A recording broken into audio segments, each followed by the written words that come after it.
ভেনেজুয়েলার রাষ্ট্রপতি মাদুরো এবং তার স্ত্রীকে রাতের অন্ধকারে তাদেরই দেশ থেকে তুলে আনার রোমহর্ষ অভিযানের পর আলোচনায় একটাই নাম, ডেল্টা ফোর্স।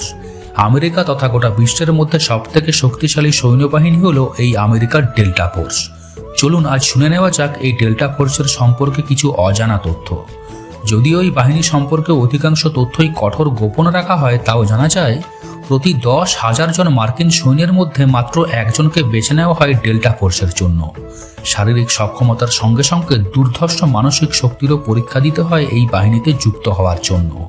সরাসরি মার্কিন প্রেসিডেন্টের কাছ থেকে আদেশ না পেলে ডেল্টা ফোর্স কোনো বড় অভিযানে অংশগ্রহণ করে না।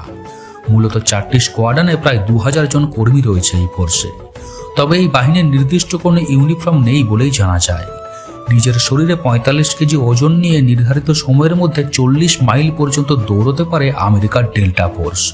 ইতিহাস ঘেটে জানা যায় 1980-তে ইরানের পণবন্দীদের উদ্ধার, 1993 সোমালিয়ায় ব্ল্যাক হক ডাউন, 2003 সালে ইরাকে সাদ্দাম হোসেনের গ্রেপ্তারি এবং আইএসআইএস প্রধান আবু বকর আল বাগদাদিকে খতমের মাধ্যমে এই বাহিনীর নাম গোটা পৃথিবীব্যাপী ছড়িয়ে পড়ে। তবে এখনো পর্যন্ত আমেরিকার তরফে ভেনেজুয়েলা অভিযানের ডেল্টা ফোর্সের সম্পৃক্ততা সম্পর্কে কোনো আনুষ্ঠানিক বিবৃতি না পাওয়া গেলেও সামরিক ও কূটনৈতিক বিশ্লেষকদের মতে অপারেশনের ধরন, পরিকল্পনা ও বাস্তবায়ন পদ্ধতি দেখেই বোঝা যায় এটা কেবল ডেল্টা ফোর্সের মতো দক্ষ বাহিনীর পক্ষেই সম্ভব।